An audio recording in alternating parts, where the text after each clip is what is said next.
దినవృత్తాంతముల 2వ గ్రంథము 19వ అధ్యాయము.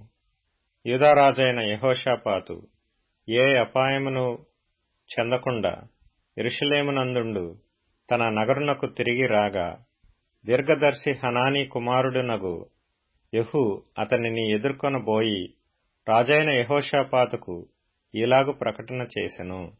నీవు భక్తిహీనులకు సహాయము చేసి యెహోవా శత్రువులకు స్నేహితుడవైతివి గదా. అందువలన యెహోవా సన్నిధి నుండి కోపము నీ మీదికి వచ్చును. అయితే దేశములో నుండి నీవు దేవతాస్తంభములను తీసివేసి దేవుని యొద్ద విచారణ చేయుటకు నీవు మనస్సు నిలుపుకొని ఉన్నావు. నీ యందు మంచి క్రియలు కనబడుచున్నవి. యెహోషాపాతు యెరూషలేములో నివాసము చేయుచు బెయేర్షెబా నుండి ఎఫ్రాయిము మన్యము వరకు జనుల మధ్యను సంచరించుచు వారి పితరుల దేవుడైన యెహోవా వైపునకు వారిని మళ్లించెను. మరియు అతడు ఆయా పట్టణములలో అనగా దేశమందు యూదావారున్న బురుజులు గల పట్టణములన్నిటిలో న్యాయాధిపతులను నిర్ణయించి వారికీలాగున ఆజ్ఞాపించెను. మీరు యెహోవా నియమమును బట్టియే గాని మనుషుల నియమమును బట్టి తీర్పు తీర్చవలసిన వారు కారు. ఆయన మీతో కూడా నుండును గనుక మీరు తీర్చు తీర్పు బహు జాగ్రత్తగా చేయుడి. యెహోవా భయము మీ మీద ఉండునుగాక. హెచ్చరికగా నుండి తీర్పు తీర్చుడి. మన దేవుడైన యెహోవా యందు దౌష్ట్యము లేదు. ఆయన పక్షపాతి కాడు, లంచము పుచ్చుకొనువాడు కాడు. మరియు తాను యెరూషలేమునకు వచ్చినప్పుడు యెహోవా నిర్ణయించిన న్యాయమును జరిగించుటకును సందేహాంశములను పరిష్కరించుటకును యెహోషాపాతు లేవీయులలోను యాజకులలోను ఇశ్రాయేలీల పితరుల ఇండ్ల పెద్దలలోను కొందరిని నియమించి వారికీలాగున ఆజ్ఞాపించెను. యెహోవా యందు భయభక్తులు కలిగిన వారై నమ్మకముతోనూ యథార్థ మనస్సుతోనూ మీరు ప్రవర్తింపవలెను. నరహత్యను గూర్చియు ధర్మశాస్త్రమును గూర్చియు ధర్మమును గూర్చియు కట్టడలను గూర్చియు న్యాయ విధులను గూర్చియు ఆయా పట్టణములలో నివసించు మీ సహోదరులు తెచ్చు ఏ సంగతినే గాని మీరు విమర్శించున్నప్పుడు మీ మీదికిని మీ సహోదరుల మీదికిని కోపము రాకుండునట్లు వారు యెహోవా దృష్టికి ఏ అపరాధమును చేయకుండా వారిని హెచ్చరిక చేయవలెను. మీరాలాగు చేసిన ఎడల అపరాధులు కాకయుందురు. మరియు ప్రధాన యాజకుడైన అమర్యా యెహోవాకు చెందు సకల విషయములను కనిపెట్టుటకు మీ మీద ఉన్నాడు. యూదా సంతతి వారికి అధిపతియు ఇష్మాయేలు కుమారుడునగు జబద్యా రాజు సంగతుల విషయములో పైవాడుగా ఉన్నాడు. లేవీయులు మీకు పరిచారకులుగా ఉన్నారు. ధైర్యము వహించుడి. మేలు చేయుటకై యెహోవా మీతో కూడా ఉండును. దినవృత్తాంతముల 2వ గ్రంథము 20వ అధ్యాయము. ఇది అయిన తరువాత మోయాబీయులను అమ్మోనీయులను మెయోనీయులలో కొందరును దండెత్తి యెహోషాపాతు మీదికి వచ్చిరి. అంతలో కొందరు వచ్చి సముద్రము ఆవల నుండు సిరియనుల తట్టు నుండి గొప్ప సైన్యమొకటి నీ మీదికి వచ్చుచున్నది, చిత్తగించుము. వారు హససోన్ తామారు అను ఏన్గదీలో ఉన్నారని యెహోషాపాతునకు తెలియజేసిరి. అందుకు యెహోషాపాతు భయపడి యెహోవా యొద్ద విచారించుటకు మనస్సు నిలుపుకొని యూదాయంతటా ఉపవాస దినము ఆచరింపవలనని చాటింపగా, యూదావారు యెహోవా వలని సహాయమును వేడుకొనుటకై కూడుకొనిరి. యెహోవా యొద్ద విచారించుటకు యూదా పట్టణములన్నిటిలో నుండి జనులు వచ్చిరి. యెహోషాపాతు యెహోవా మందిరములో క్రొత్తశాల ఎదుట సమాజముగా కూడిన యూదా యెరూషలేముల జనుల మధ్యను నిలువబడి, మా పితరుల దేవా యెహోవా, నీవు ఆకాశమందు దేవుడువై ఉన్నావు. అన్యజనుల రాజ్యములను ఏలువాడవు నీవే. నీవు బాహుబలము గలవాడవు, పరాక్రమము గలవాడవు. నిన్నెదిరించుటకెవరికిని బలము చాలదు. నీ జనులైన ఇశ్రాయేలీల ఎదుట నుండి ఈ దేశపు కాపురస్తులను తోలివేసి నీ స్నేహితుడైన అబ్రహాము యొక్క సంతతికి దీనిని శాశ్వతముగానిచ్చిన మా దేవుడవు నీవే.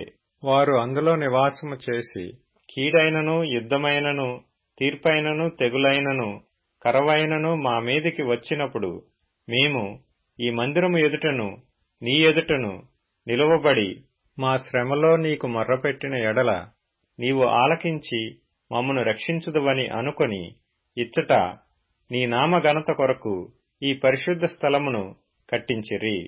నీ పేరు ఈ మందిరమునకు పెట్టబడిన గదా.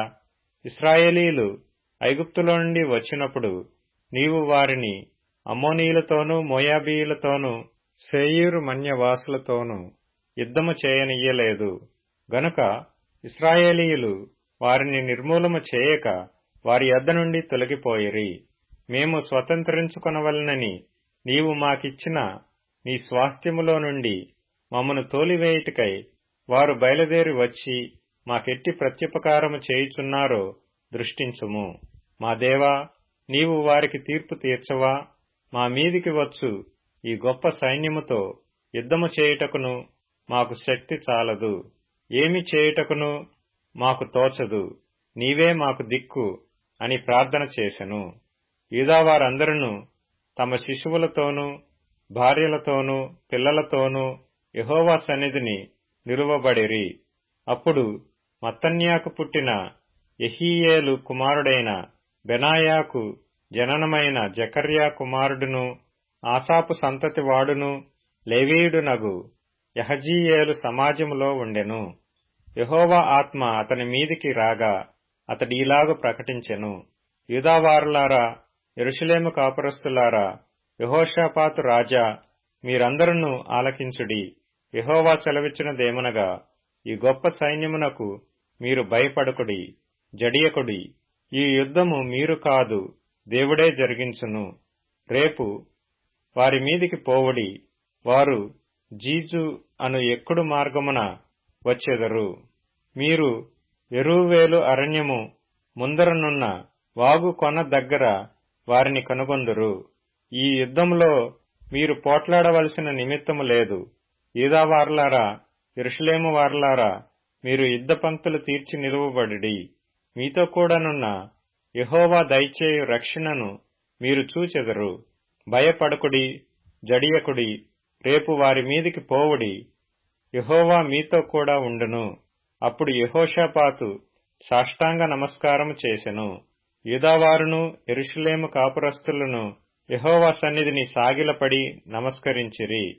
కహాతీయుల సంతతి వారును కోరహీయుల సంతతి వారునగు లేవీయులు నిలువబడి గొప్ప శబ్దముతో ఇశ్రాయేలీల దేవుడైన యెహోవాను స్తుతించిరి. అంతట వారు ఉదయముననే లేచి తెకోవా అరణ్యమునకు పోయిరి. వారు పోవుచుండగా యెహోషాపాతు నిలువబడి, యూదావారులారా, యెరూషలేము కాపురస్తులారా, నా మాట వినుడి. మీ దేవుడైన యెహోవాను నమ్ముకొనుడి. అప్పుడు మీరు స్థిరపరచబడుదురు. ఆయన ప్రవక్తలను నమ్ముకొనుడి. అప్పుడు మీరు కృతార్థులగుదురని చెప్పెను. మరియు అతడు జనులను హెచ్చరిక చేసిన తరువాత యెహోవాను స్తుతించుటకు గాయకులను ఏర్పరిచి, వారు పరిశుద్ధాలంకారములు ధరించి సైన్యము ముందర నడుచుచు యెహోవా కృప నిరంతరముండును, ఆయనను స్తుతించుడి అని స్తోత్రము చేయుటకు వారిని నియమించెను. వారు పాడుటకును స్తుతించుటకును మొదలు పెట్టగా యెహోవా యూదావారి మీదికి వచ్చిన అమ్మోనీయుల మీదను మోయాబీయుల మీదను శేయీరు మన్యవాసుల మీదను మాటుగాండ్రను పెట్టెను గనుక వారు హతులైరి. అమ్మోనీయులను మోయాబీయులను శేయీరు మన్య నివాసులను బొత్తిగా చంపి నిర్మూలము చేయవలనని పొంచియుండి వారి మీద పడిరి. వారు శేయీరు కాపురస్తులను కడముట్టించిన తరువాత తమలో ఒకరినొకరు చంపుకొనుటకు మొదలుపెట్టిరి. యూదావారు అరణ్యమందున్న కాపరుల దుర్గము దగ్గరకు వచ్చి సైన్యము తట్టు చూడగా వారు శవములై నేలపడియుండిరి. ఒకడునూ తప్పించుకొనలేదు. యెహోషాపాతును అతని జనులను వారి వస్తువులను దోచుకొనుటకు దగ్గరకు రాగా ఆ శవముల యొద్ద విస్తారమైన ధనమును ప్రశస్తమైన నగలును కనబడెను. వారు తమకిష్టమైనంత మట్టుకు తీసుకొని తాము కొనిపోగలిగినంత కంటే ఎక్కువగా ఒలుచుకొనిరి. కొల్లసొమ్ము అతి విస్తారమైనందున దానిని కూర్చుటకు 3 దినములు పట్టెను. 4వ దినమున వారు బెరాకా లోయలో కూడిరి. అక్కడ వారు యెహోవాకు కృతజ్ఞతాస్తుతులు చెల్లించినందున నేటి వరకును ఆ చోటికి బెరాకా లోయ అని పేరు. ఈలాగున యెహోవా వారి శత్రువుల మీద వారికి జయము అనుగ్రహించి వారిని సంతోషపరిచిన గనుక యెరూషలేమునకు ఉత్సవముతో మరలవలెనని యూదావారును యెరూషలేము వారును వారందరికీ ముందు యెహోషాపాతును సాగి వెళ్ళిరి. వారు యెరూషలేములోనున్న యెహోవా మందిరమునకు స్వరమండలములను సితారాలను వాయించుచు బూరలు ఊదుచూ వచ్చిరి. ఇశ్రాయేలీల శత్రువులతో యెహోవా యుద్ధము చేసినని దేశముల రాజ్యముల వారందరూ వినగా దేవుని భయము వారందరి మీదికి వచ్చెను. ఈ ప్రకారము అతని దేవుడు చుట్టూనున్న వారిని జయించి అతనికి నెమ్మదిననుగ్రహింపగా యెహోషాపాతు రాజ్యము నిమ్మలముగా నుండెను. యెహోషాపాతు యూదా రాజ్యమును ఏలెను. అతడు ఏలనారంభించినప్పుడు 35 సంవత్సరముల వాడై యెరూషలేములో 25 సంవత్సరములు ఏలెను. అతని తల్లి షిల్హీ కుమార్తె, ఆమె పేరు అజూబా. అతడు యెహోవా దృష్టికి యథార్థముగా ప్రవర్తించి తన తండ్రి అయిన ఆసా మార్గమందు నడుచుచు దానిలో నుండి తొలగిపోకుండెను. అయితే అప్పటికింకను జనులు తమ పితరుల దేవుని వెదుకుటకు తమ హృదయములను స్థిరపరచుకొనలేదు. అతడు ఉన్నత స్థలములను తీసివేయలేదు. యెహోషాపాతు చేసిన కార్యములన్నిటిని గూర్చి హనానీ కుమారుడైన యెహూ రచించిన గ్రంథమందు వ్రాయబడి ఉన్నది. ఈ యెహూ పేరు ఇశ్రాయేలు రాజుల గ్రంథమందు కనబడుచున్నది. ఇది అయిన తరువాత యూదారాజైన యెహోషాపాతు మిక్కిలి దుర్మార్గముగా ప్రవర్తించిన ఇశ్రాయేలు రాజైన అహజ్యాతో స్నేహము చేసెను. తర్షీషునకు పోదగిన ఓడలను చేయింపవలనని యెహోషాపాతు అతనితో స్నేహము చేయగా వారు ఎసోన్గెబెరులో ఆ ఓడలను చేయించిరి. అప్పుడు మారేషా వాడును దోదావాహు కుమారుడునగు ఎలీయేజరు, నీవు అహజ్యాతో స్నేహము చేసుకొంటివి గనుక యెహోవా నీ పనులను భంగము చేయునని యెహోషాపాతు మీద ప్రవచనమొకటి చెప్పెను. ఆ ఓడలు తర్షీషునకు వెళ్లజాలకుండా బద్దలైపోయెను. దినవృత్తాంతములు 2వ గ్రంథము 21వ అధ్యాయము. యెహోషాపాతు తన పితరులతో కూడా నిద్రించి తన పితరుల చెంతను దావీదు పురమందు పాతిపెట్టబడెను. అతని కుమారుడైన యెహోరాము అతనికి బదులుగా రాజాయెను. యెహోషాపాతు కుమారులైన అజర్యా, యెహీయేలు, జకర్యా, అజర్యా, మిఖాయేలు, షఫట్యా అనువారు ఇతనికి సహోదరులు. వీరందరూ ఇశ్రాయేలు రాజైన యెహోషాపాతు కుమారులు. వారి తండ్రి వెండి బంగారములను బహుమానములుగా ప్రశస్త వస్తువులనేకములను యూదాదేశములో ప్రాకారము గల పట్టణములను వారికిచ్చెను. అయితే యెహోరాము జ్యేష్ఠుడు గనుక అతనికి రాజ్యమును ఇచ్చెను. యెహోరాము తన తండ్రి రాజ్యమును ఏలనారంభించినప్పుడు తన్ను స్థిరపరచుకొని తన సహోదరులనందరినీ ఇశ్రాయేలీల అధిపతులలో కొందరిని హతము చేసెను.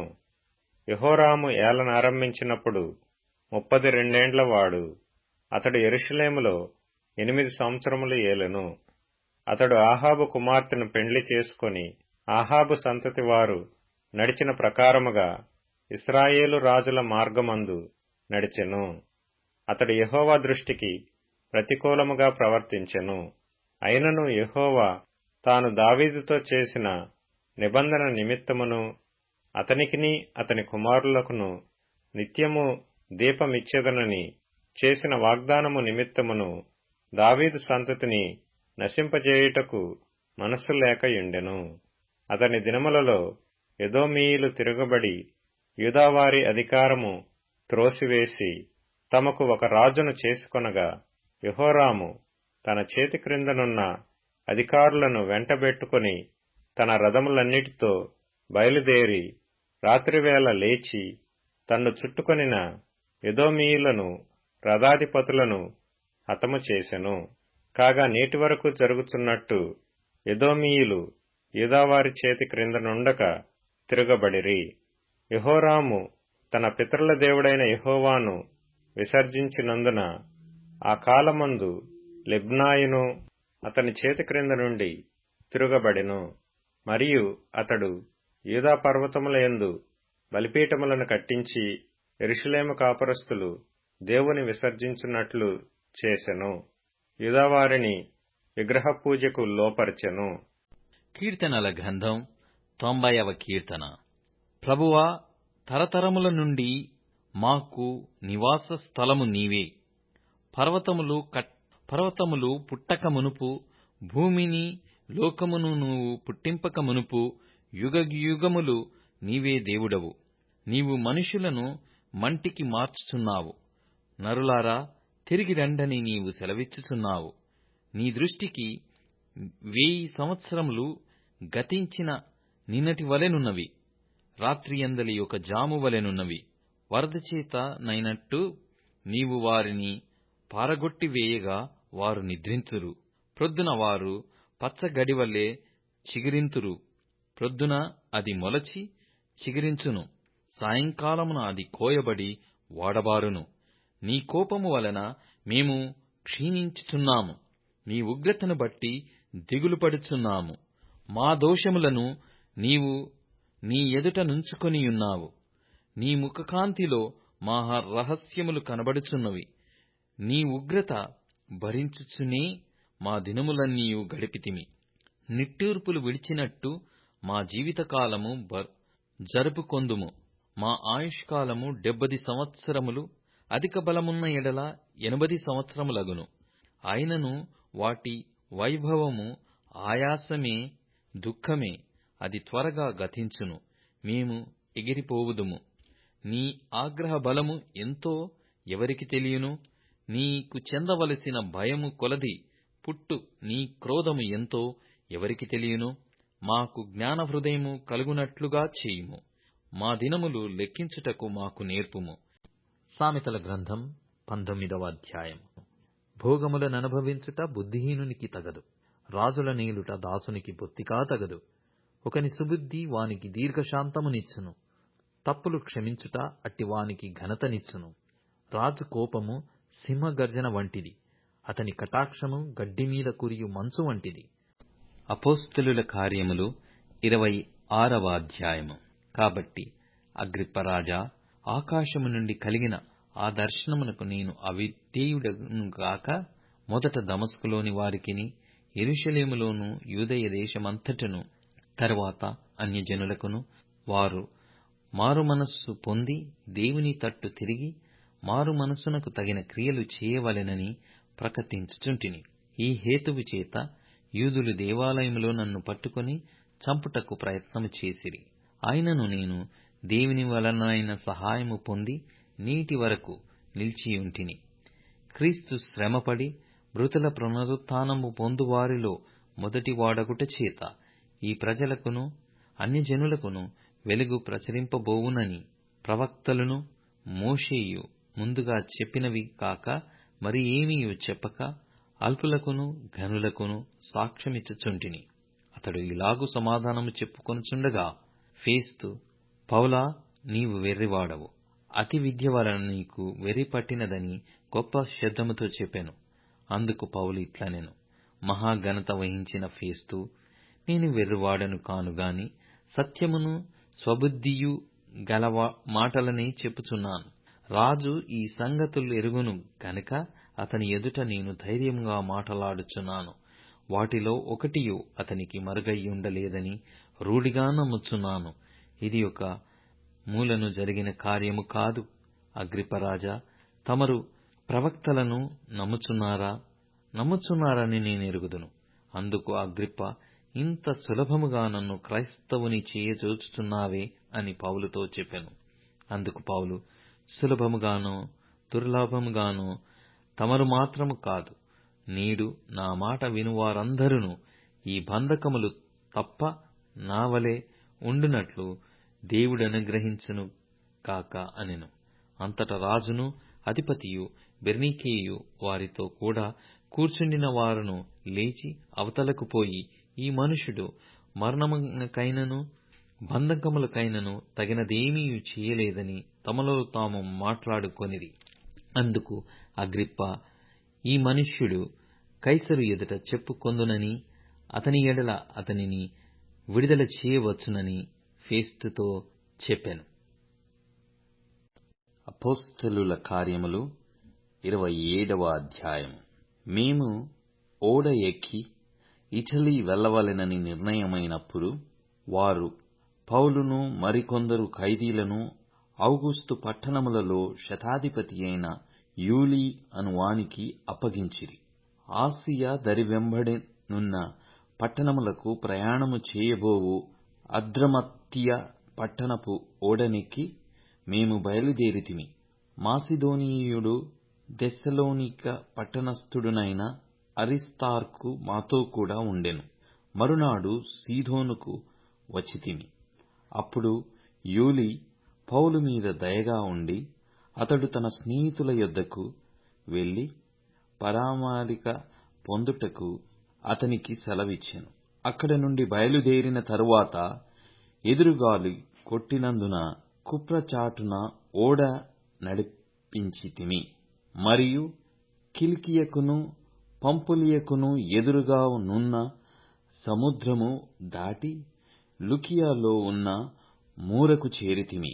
అక్కడ శతాధిపతి ఇటలీ వెళ్లనయున్న అలెగ్జాంద్రియ పట్టణపు ఓడ కనుగొని అందులో మమ్మును ఎక్కించెను.